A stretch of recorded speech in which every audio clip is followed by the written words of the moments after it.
So unfortunately, I don't think that was actually an altitude cough. I do tend to get a cough when I'm up in, the mountains out west for a while, but it's just a little tickle.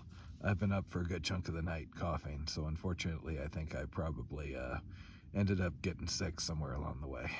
Despite how bad I was feeling, I was just determined to move forward, but the 2 days it would take me to reach Silverthorne seemed like just an impossibility with how bad I was feeling when I got out of the tent and started to move around. Finally, after arguing with Taters and pretty much everybody else I was in contact with, I decided I didn't have any choice. I was going to have to backtrack and go into Winter Park.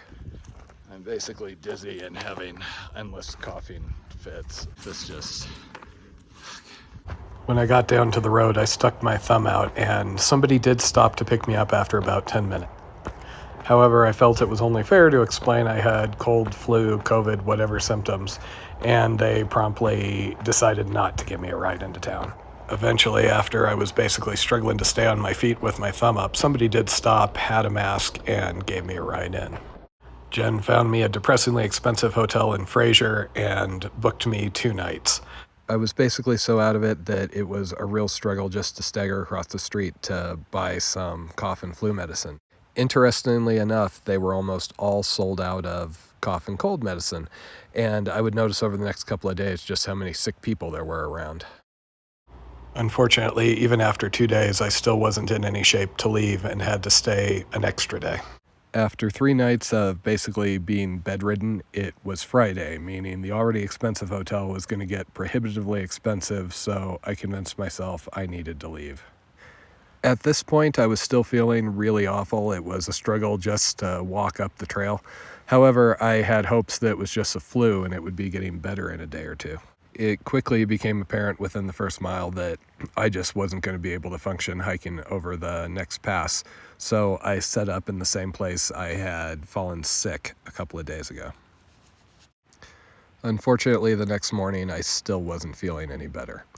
My plan had been to meet somebody at Silverthorne, but he was actually nice enough to come do a food, water, and medicine drop for me where I was hunkered down. Okay, well, now I know what has been kicking the crap out of me. When Stitch came up, he brought one of those home COVID tests, and it looks like it's positive, which makes sense. It was either the flu or COVID. Doesn't really change things, but at least gives me more information. Well, welcome to my little COVID quarantine camp.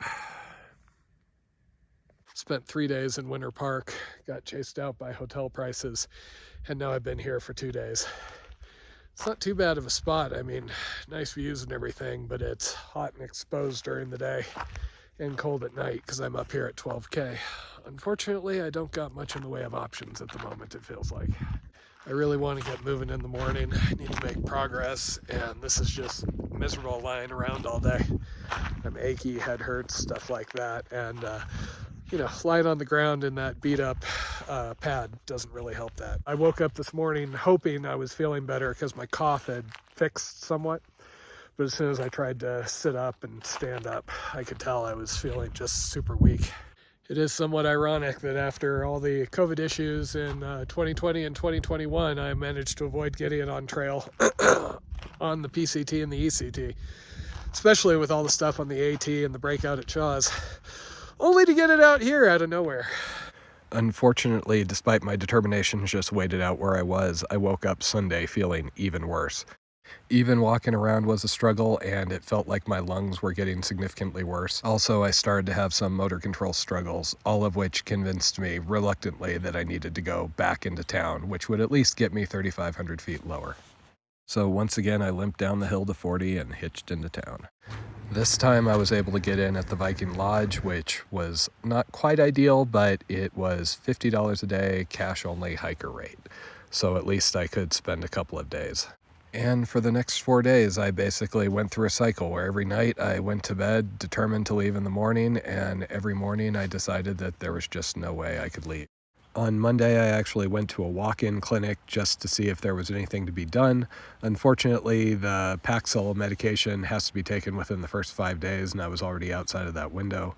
I did get a blood test just to make sure there wasn't anything else going wrong, but they basically said I just had to recover until I was better. With that in mind, Tuesday I set off with my pack to walk a couple of miles across town, figuring that if that went okay, I could get back on trail. Unfortunately, that basically put me back in bed the following day. By now I had the okay to be out and about and around people a little more, but I was just feeling so weak and awful that I just didn't enjoy pretty much anything. I did take the opportunity to get my beard trimmed since it was long enough it was interfering with eating. With how I was feeling and how many sick people were all around, including the ones I could hear coughing through the very thin walls of the hotel, I basically was doing takeout whenever I could. Even with the cheaper hiker rate, I was still burning through funds way too quickly. So as Thursday rolled around and I had been sick for 10 days, I decided that I needed to get out and see if I was going to be able to hike.